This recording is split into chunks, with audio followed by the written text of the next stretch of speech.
Spraying of foliar, pesticide, and fungicide. Para sa kakao guys, after pruning. Pampataba.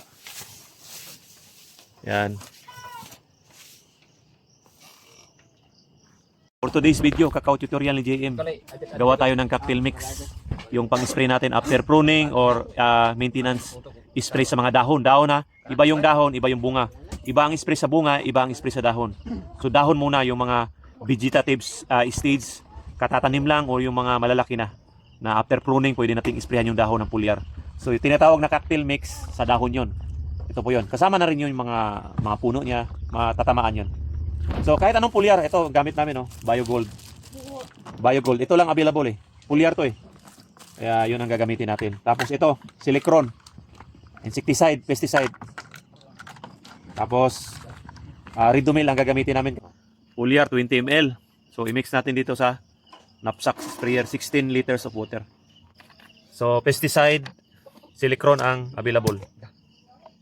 10 ml. Oh, konti lang talaga. Yan. 1 to 3 tablespoon na Redomil. Ayan po. Redomil. Redomil Gold. Pang anti-blight.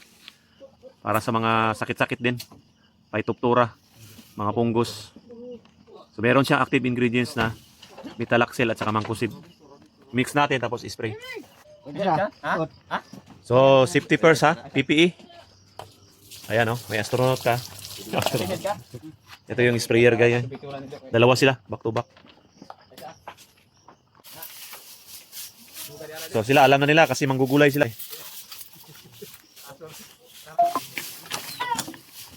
Kailangan complete PPE. Okay na yan.